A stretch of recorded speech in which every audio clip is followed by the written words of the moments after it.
Hello दोस्तों, कैसे हो आप लोग। आई होप आपसे अच्छे होंगे एंड आपकी बोर्ड की एग्जाम की प्रिपरेशन बहुत अच्छे चल रही होगी।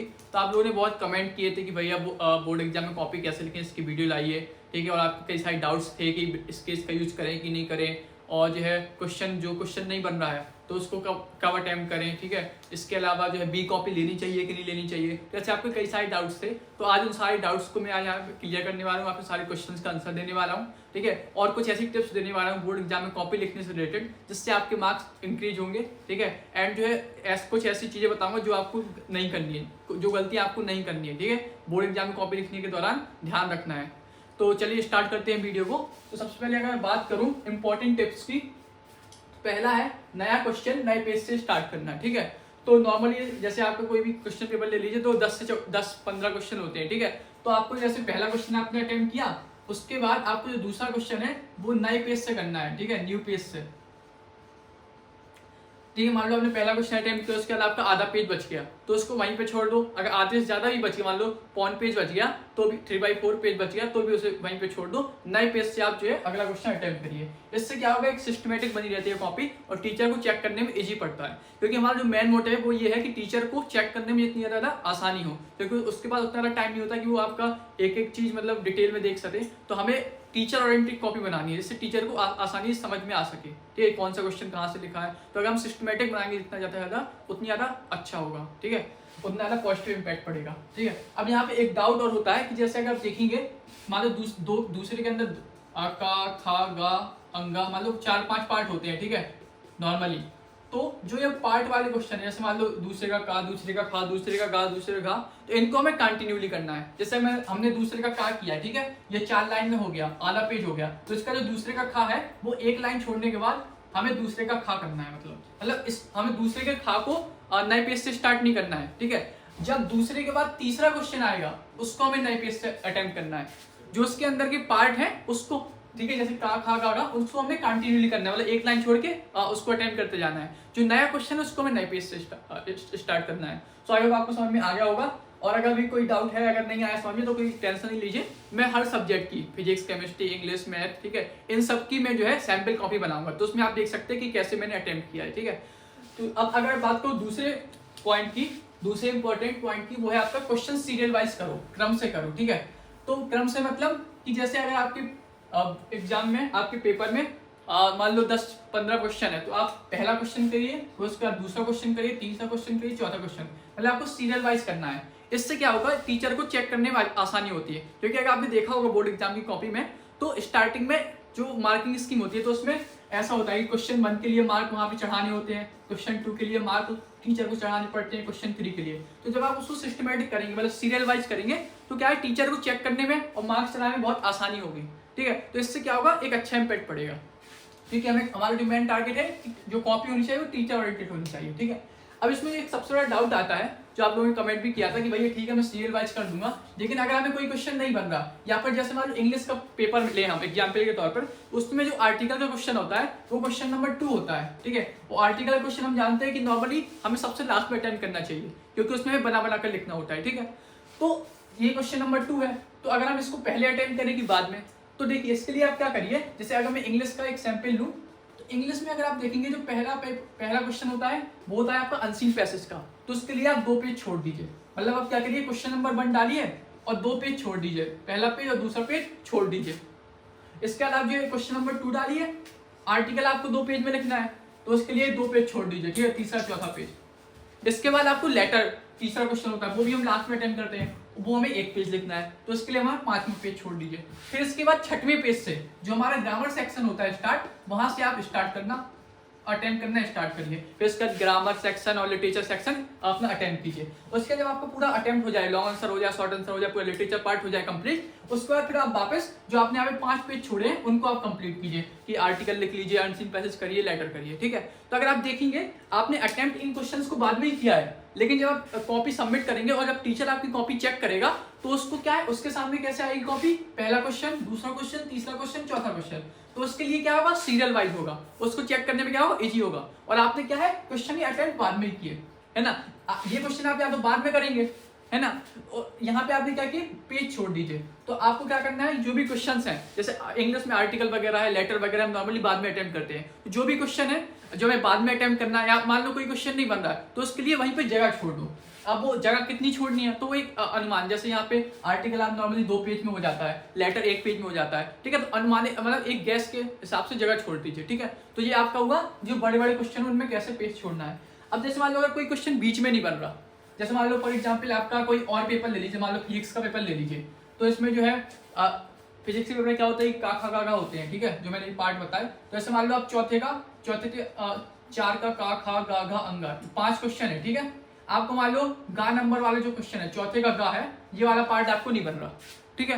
तो इसके लिए आप क्या करिए कि वहीं पे जगह छोड़ दीजिए। अब जगह किस हिसाब से छोड़ेंगे, जितने नंबर का मार्क क्वेश्चन हो। जैसे मान लो 1 नंबर का 2 नंबर का हो तो आप 4-5 लाइन छोड़ दीजिए, आधा पेज छोड़ दीजिए। 3 नंबर का हो तो 1 पेज छोड़ दीजिए, उससे ज्यादा नंबर का हो ज्यादा पेज छोड़ दीजिए, ठीक है। या फिर आप कैसे देख सकते हो कि उसके जो बाकी पार्ट है, का खा गा अंगा है, ठीक है, उसमें आपने सॉल्व किया होगा तो उसमें जितना जगह लगा, उसमें जितनी लाइनें लगी, उसमें इतनी स्पेस लगा है, उस हिसाब से आप उतना ही स्पेस लगभग इस क्वेश्चन के लिए छोड़ दीजिए, ठीक है।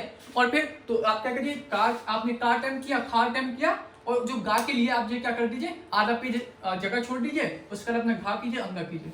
इसमें ध्यान आपको क्या रखना है कि जो है, जो आपने क्वेश्चन नहीं अटेम्प्ट किया है, छोड़ दिया है, उसको आप कॉपी के पीछे वाले पेज में लिख दीजिए, ठीक है। लास्ट पेज में लिख दीजिए मैंने चौथे का गा नहीं किया, 5वें का खा नहीं किया, दूसरे का का नहीं किया, ठीक है। क्योंकि कई बार क्या होता है, जैसे हिंदी इंग्लिश वगैरह होता है, नॉर्मली हम क्या करते हैं कि हम पेपर अटेम्प्ट करते हैं और जैसे निबंध वगैरह लिखते रहते हैं लास्ट में, ठीक है। तो उसमें क्या होता है कि हम लिखते जाते हैं और वो मतलब लास्ट में टाइम नहीं बचता हमारे पास, और वो हम कॉपी सबमिट कर देते हैं एग्जामिनर को, और हम भूल जाते हैं कि हमने पहले क्वेश्चन छोड़े हुए थे, तो वो हमारे क्योंकि हमने अटेम्प्ट ही नहीं किया तो हमें कुछ मार्क भी नहीं मिलेंगे उस क्वेश्चन के, ठीक है। तो इसलिए आपको क्या करना है कि जो क्वेश्चन आपने छोड़े हैं, अटेम्प्ट नहीं किए, उनको आपने यहाँ पे अधूरे लिखे हैं, उनको आपको लास्ट पेज में यहाँ पे ऐसे लिख लेना है, मतलब एक कौन कौन से क्वेश्चन नहीं बना लिखे, और लास्ट में आपको जो है 15 से 20 मिनट बचाना है, ठीक है, पूरी कॉपी लिखने के बाद, जिसमें आपको पूरी कॉपी चेक करना है, कोई क्वेश्चन छूटा नहीं है, जो यहाँ पे आपने लिस्ट बनाई है उन क्वेश्चंस को अटेम्प्ट करना है, ठीक है। तो जो क्वेश्चन आपने बीच में छोड़े हैं जिनके लिए जगह, उनको आपने पीछे लिख देना और बाद में अटेम्प्ट करना है। सो आई होप आपको समझ में आ गया होगा।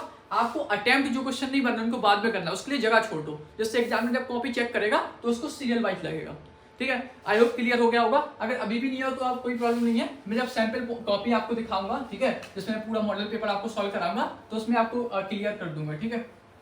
इसके बाद बात करूं मैं तीसरे पॉइंट की, वो है कि अगर कटिंग हो तो उसे क्लियर स्केच से काटो, ठीक है।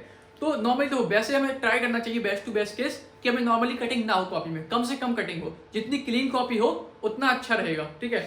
जैसे कि मान लो कटिंग हो जाए, मान लो आप कुछ लिख रहे हो, मान लो ये ऑप्शन लिख रहे हो, मान लो इसका आंसर है वोल्ट मीटर, ठीक है, एमसीक्यू है, और आपने देखा कि बाद में आपने थोड़ा और सोचा, पता चला कि इसका आंसर दूसरा होगा, ठीक है। तो आप क्या करिए, इसको आप एक स्केच से बिल्कुल ऐसे एक लाइन करके काट दीजिए क्लियर, ठीक है। ये आप ब्लू स्केच से काट दीजिए, ब्लैक स्केच से काट दीजिए, ठीक है, एक लाइन से क्लियर काट दीजिए, और फिर इसके बाद आप बाद में उसके आगे लिखिए दूसरा आपका जो आंसर है, ठीक है। ऐसा मत करिए कि आपने मान लो यहाँ पे वोल्ट मीटर लिखा, ठीक है, और इसी के ऊपर आप जो है मतलब ऐसे करके वोल्ट ऐसे मतलब लाइक ऐसे लिख रहे हैं, मतलब उसी के ऊपर लिख रहे हैं, इससे क्या होगा, क्लियरिटी नहीं आएगी, एग्जामिनर को कंफ्यूजन हो सकता है कि इसने लिखा क्या है, तो इससे आपके मार्क्स कट सकते हैं, ठीक है। हालांकि आपका आंसर सही है लेकिन आपके मार्क्स कट सकते हैं, तो आप उसको क्लियर काटो, काले स्केच से एक लाइन खींचो या नीले स्केच से। और जो है दूसरा है कि आप जो है मतलब ऐसे मत काटो, लाइक ऐसे ऐसे हम जो नॉर्मली करते हैं कि हम पेन से पूरे ऐसे काटते हैं, ऐसा आपको करने की जरूरत नहीं है, इससे आपका टाइम भी वेस्ट होगा, प्लस कॉपी भी गंदी होती है। आप एक लाइन खींचो, आपका उतना इनफ है, ब्लू स्केच या ब्लैक स्केच से, ठीक है। इसके बाद जो है जैसे अगर मैथ के क्वेश्चन में क्या होता है कि जैसे 3-4 लाइनें कटिंग हो गई, ठीक है, 3-4 लाइन कटिंग हो गई, तो आप ऐसे क्रॉस कर दो ब्लैक स्केच या ब्लू स्केच से, ठीक है। पूरा आपको ऐसे ऐसे ऐसे ऐसे करने की जरूरत नहीं है, आप एक क्रॉस कर दो, ठीक है, जितना आपने पार्ट आपको गलत हुआ है क्लियर, जिससे टीचर को क्लियर समझ में आ जाए कि हाँ ये पार्ट गलत है, यहाँ से उसने सही लिखा है। इसका जो आपका चौथा ध्यान रखने वाली बात है, टिप है, वो है आपका सारे क्वेश्चन अटेम्प्ट करो, ठीक है। क्योंकि देखो something is better than nothing, अगर आपको कोई क्वेश्चन नहीं बन रहा कोई प्रॉब्लम नहीं, लेकिन उसके बारे में आप कुछ लिखो, उससे रिलेटेड लिखो, ठीक है। क्योंकि इस वाले 3 नंबर का क्वेश्चन है, आप अगर ऐसे अनअटेम्प्ट करेंगे, ऐसे खाली छोड़ देंगे तो आपको 0 नंबर मिलेंगे। आप उसके बारे में कुछ लिखोगे बना बनाकर, या फिर मान लो आसपास की चीजें लिख दोगे, ठीक है, या वो वाली डेफिनेशन लिख के तो दूसरी डेफिनेशन लिख दोगे उस चैप्टर की, तो हो सकता है वो आधा 1 नंबर दे दे अगर अच्छा एग्जामिनर हुआ। तो इसलिए जो है सारे क्वेश्चन अटेम्प्ट करो, कुछ ना कुछ लिख कर जरूर जाओ, ठीक है, खाली मत छोड़ो।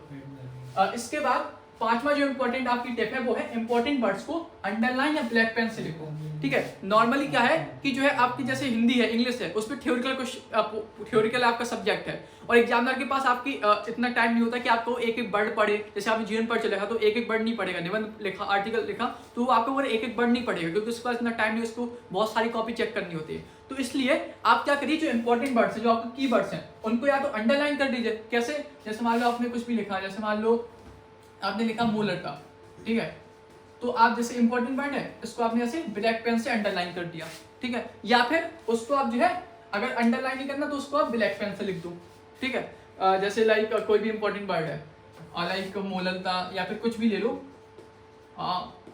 तो इसको आपने क्या लिख दिया, बाकी सब आपने लिखा, जैसे आप लिख रहे हो ब्लू स्केच से क्रमशः ऐसा कुछ भी, और उसको हमने क्या लिख दिया, ब्लैक स्केच से लिख दिया, सॉरी स्केच नहीं, सॉरी पेन से, ठीक है, ब्लैक पेन से लिख दिया। इससे क्या है कि जब एग्जाम में आपकी कॉपी चेक करेगा तो जब जो चीज़ आपने ब्लैक पेन से लिखी है, अंडरलाइन की है, तो उसको सबसे पहले दिख जाएगी। वो उन चीज़ों को जब पढ़ेगा, उन वर्ड्स को, तो उसे समझ में आ जाएगा कि हाँ इस स्टूडेंट को पता है, इस क्वेश्चन के बारे में पता है, तो वो क्या है कि वो अच्छे से मार्क देगा, क्योंकि वो पूरा नहीं पढ़ेगा आपका डिटेल में, ठीक है। तो वो जो आप इंपॉर्टेंट वर्ड्स को अंडरलाइन कर दोगे, ब्लैक पेन से लिखोगे, तो उसे आइडिया लग जाएगा, हाँ इसने ये जो इंपॉर्टेंट वर्ड्स वो सारे सही हैं, तो इसने सही लिखा होगा, ठीक है। तो ये बहुत इंपॉर्टेंट चीज है, और खासकर थ्योरिकल वो होते हैं, जैसे आपका आर्टिकल हुआ, लेटर हुआ, और आपका निबंध हुआ, हिंदी में पत्र लेखन हुआ, और जो भी theoretical question, long answer, short answer, क्योंकि उसमें आपको बहुत लिखना पड़ता है थ्योरी, तो उसमें इस चीज का बात जरूर ध्यान रखना, ठीक है।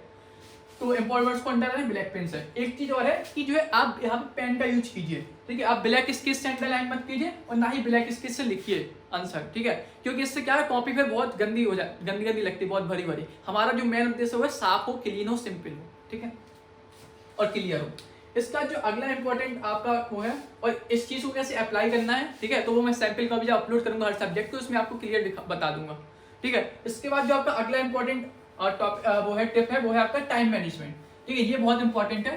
तो टाइम मैनेजमेंट कैसे करना है, तो आप क्या करो कि जैसे आपके एग्जाम में 15 क्वेश्चन है, ठीक है, तो आप जो है आपको क्या करना है, आपके लिए आपको 3 घंटा और 15 मिनट मिलते हैं। आप ट्राई करो आपका पेपर 2 घंटे 45 मिनट हो जाए, और 15-20 मिनट आपको क्या है कि कॉपी को चेक करने में कि कोई क्वेश्चन छूट तो नहीं गया, और जैसे और भी चीज़ जैसे सजाना, जैसे आप ये अंडरलाइन करना है, ये सब चीज़ें करने में आपका चला जाएगा, ठीक है। तो आपको 2 घंटे 45 मिनट में पूरा पेपर सॉल्व करना है। तो इस हिसाब से अपना टाइम मैनेज करो, टाइम डिवाइड करो अभी से, मुझे इस क्वेश्चन को इतना टाइम देना है, इस क्वेश्चन को इतना टाइम देना है। जैसे हिंदी के पेपर में तो आप देख लो कि मुझे पहले 1 घंटे में गद्य के जीवन परिचय तक सॉल्व करना है, अगले 1 घंटे में मुझे वहां तक संस्कृत व्याकरण तक सॉल्व करना है, और लास्ट के 45 मिनट में रचना अलंकार और निबंध और पत्र लेखन करना है, ठीक है। तो इस हिसाब से आप कर लो टाइम मैनेजमेंट। और फिर आप और घड़ी पहन के जरूर जाना, एक चीज और है, कोई स्मार्ट वॉच नहीं, सिंपल घड़ी पहन के जरूर जाना, ठीक है। इससे आपको क्या है कि टाइम का आइडिया लग जाएगा, क्योंकि अगर देखो आप एग्जाम से एक बार पूछ सकते हो, 2 बार पूछ सकते हो, बार तो पूछोगे नहीं, तो इसलिए आप घड़ी पहन के जरूर जाइएगा, एक बहुत इंपॉर्टेंट चीज है। तो आप देखो जैसे 1 घंटा हो गया, आपने देखा कि मैं एक क्वेश्चन पीछे चल रहा हूँ, तो उस हिसाब से आगे के क्वेश्चन में आप थोड़ा फास्ट लिखिए या फिर थोड़ा कम लिखिए, तो इस हिसाब से अपना आप टाइम मैनेज करिए, ठीक है। और इसके लिए आप सबसे बेस्ट क्या है कि जो है 1-2 PYQ हर सब्जेक्ट के पूरे प्रॉपर बैठ के जो है आप सॉल्व करिए एग्जाम से पहले, ठीक है। और इसके अलावा हर सब्जेक्ट की टाइम मैनेजमेंट करना कैसे, किस क्वेश्चन को कितना टाइम देना है, उसकी वीडियो में बोर्ड एग्जाम से पहले अपलोड कर दूंगा, ठीक है। इसका जो अगला इंपॉर्टेंट टिप है वो है आपका, जो है आपको बोर्ड कॉपी में नहीं करना है, इससे पहले करना है, एग्जाम से पहले कम से कम एक पेपर आप क्या करिए कि बाजार में जाइए, एग्जाम की कॉपी आपको सेम टू सेम तो नहीं मिलेगी बोर्ड पेपर की, लेकिन उसके जैसी आपको मतलब उससे थोड़ी कम साइज की उसके जैसी मिल जाएगी। मतलब ट्राई करिए कि 25 लाइन वाली अगर आपको कॉपी मिल जाती है, ठीक, उसको आप ले लीजिए। और अगर सारे सब्जेक्ट के एक पेपर मत करिए, तो एक दो सब्जेक्ट का एक दो सब्जेक्ट का एक पेपर आप पूरे तरीके से बिल्कुल मतलब 3 घंटा बैठ के बिल्कुल जैसे आपको एग्जाम देना है पूरा सॉल्व करके पूरा आप एग्जाम कॉपी में प्रैक्टिस करिए। इससे क्या होगा, आपको आइडिया लग जाएगा कि हाँ मुझे ऐसे लिखना है, ठीक है। इसके अलावा जैसे एक हमारा डाउट होता है कि हमें क्वेश्चन आंसर कैसे डालना है कॉपी में, ठीक है। तो अगर मैं यहाँ पे बताऊँ तो नॉर्मली आप 2 तरीके से डाल सकते हो, या तो आप उसको बीच में डाल दो, ठीक है, क्वेश्चन, या फिर आप क्या कर सकते हैं साइड में डाल सकते हो। यहाँ पे एक लाइन खींचते हो ना, तो यहाँ पे कौन सा बेस्ट है, बेस्ट दोनों बेस्ट है, इससे मतलब कोई फर्क नहीं पड़ता, मतलब कोई ऐसा नहीं है कि नंबर कट जाएंगे अगर आपने नहीं देखा बीच में या साइड में, तो ऐसा नहीं है। तो बेस्ट ये आप बीच में लिखो, क्योंकि बीच से क्या होता है कि आपका जो है एग्जामिनर का फोकस सबसे पहले क्या जाता है, बीच में जाता है, तो उसको ज्यादा प्रॉब्लम नहीं होती कि क्वेश्चन नंबर देखने में, ठीक है। तो आप क्या करिए, ऐसे जो है जैसे कोई खंड है, खंड का ऐसे डाल दीजिए ऊपर, फिर यहाँ पे आप डालिए प्रश्न नंबर 1, ठीक है, यहाँ पे, फिर इसके बाद आप अगली लाइन में डालिए उत्तर नंबर 1 का, ठीक है। फिर यहाँ पे आप इसका आंसर लिखिए, फिर यहाँ पे आप डालिए उत्तर नंबर 1 खा, ठीक है। इस तरीके से आपको लिखना है मिडिल ऑफ द कॉपी, ठीक है, इस तरीके से लिखना है, प्रश्न नंबर उत्तर नंबर, और ये आपको जो है सारी चीजें स्केच से डालनी है, प्रश्न उत्तर, ठीक है, ये सब स्केच से डालनी है। तो जो यहाँ पे हमारा डाउट था ना कि जो है स्केच से लिखना चाहिए, स्केच का यूज कर सकते हैं कि नहीं कर सकते, हाँ आप ब्लैक स्केच और ब्लू स्केच का यूज कर सकते हो, ठीक है। उसका स्केच आपको यूज कहाँ पे करना है, तो आपको यूज करना है क्वेश्चन नंबर डालने में, आंसर नंबर डालने में, यहाँ पे आपको यूज करना है, ठीक है। इसके अलावा और कहाँ यूज करना है, जैसे जैसे आपने उत्तर नंबर डाल दिया तो यहाँ पे जैसे इसको अंडरलाइन करना है ऐसे, तो आप यहाँ पे इतना करने में इसका यूज करिए, ठीक है। और जैसे सब हेडिंग वगैरह हुई, निबंध वगैरह की सब हेडिंग हुई, जैसे प्रस्तावना हुआ, उपसंहार हुआ, ठीक है, तो आपने प्रस्तावना क्या है ब्लैक पेन से लिखा, ठीक है, फिर उसको ब्लू स्केल या ब्लैक स्केल से क्या कर दिया, अंडरलाइन कर दिया ऐसे। और ये जो ये अंडरलाइन करने वाला है ना, मतलब ये, ठीक है, सजाना बोलते हैं, तो ये आप जो काम क्या करिए, जब आपका पूरा पेपर सॉल्व हो जाए, 2 घंटा 45 मिनट हो जाए ना, लास्ट में 15-20 मिनट बचे, जब आपका पूरा पेपर सॉल्व हो जाए, सारे क्वेश्चन अटेम्प्ट हो जाए, उसके बाद करिए, जिस हिसाब से टाइम बचे उस हिसाब से आप करिए, ठीक है। क्योंकि अगर आप स्टार्टिंग से करेंगे तो कई बार क्या होता है कि पेपर छूटने के चांस होते हैं, तो इसको आप ये सब चीजें ना, ये सब चीजें आप ये बाद में करिए, है ना। आप सिर्फ क्वेश्चन नंबर डालिए, आंसर नंबर डालिए, ये सब चीजें आप बाद में करिए जिस हिसाब से आपका टाइम बचे, ठीक है। तो इसके यूज आपको कहाँ करना है, क्वेश्चन नंबर डालने में, आंसर नंबर डालने में, और यहाँ पे। इसके अलावा और कहीं एक जगह और आप कर सकते हो, जैसे आपका जीवन परिचय वगैरह लिख रहे हो या निबंध वगैरह लिख रहे हो, तो उसमें जो मेन हेडिंग है, जैसे आप डॉक्टर हजारी प्रसाद द्विवेदी का जीवन परिचय लिख रहे हो, या फिर आप मान लो निबंध लिख रहे हो प्रदूषण पर, ठीक है, तो प्रदूषण जो आप है वो आप इसके से डाल सकते हो हेडिंग, ठीक है। और जो उसकी लेकिन जो सब हेडिंग है, सब हेडिंग मतलब जो आपका जैसे प्रस्तावना वगैरह हुआ, ठीक है, प्रस्तावना हुआ, और जो मेन बॉडी की हेडिंग है उपसंहार हुआ, ये आपको जो है ब्लैक पेन से डालनी है, ये आपको डालना है ब्लैक पेन से, क्योंकि अगर आप ज्यादा स्केच का यूज करेंगे तो कॉपी अच्छी लगेगी, ये आपको स्केच से डालना है, ठीक है। और जैसे नॉर्मली तो देखो, जैसे जिन क्वेश्चंस में, जैसे जो थ्योरिकल क्वेश्चन है, जीवन परिचय हुआ लंबे लंबे, और जैसे आपका वो हुआ निबंध हुआ, तो जिनमें आपकी सब हेडिंग्स हो, मतलब हेडिंग के अंदर सब हेडिंग हो, उनमें आप जो हेडिंग स्केच से डालो, सब हेडिंग ब्लैक पेन से डालो। जिनमें सिर्फ हेडिंग हो, सब हेडिंग ना हो, उनको आप ब्लैक पेन से डालो, ठीक है। और इसको आप और क्लियरिटी से, मैं जब हर सब्जेक्ट की सैंपल कॉपी अपलोड करूंगा तो उसमें आपको मैं बता दूंगा कि कौन सी चीज आप ब्लैक पेन से डालनी है, कौन सी स्केच से डालनी है, कहाँ पे यूज करना है, कहाँ पे यूज नहीं करना है। और अंडरलाइन करने में आप जो ब्लैक पेन का यूज कीजिए, ठीक है।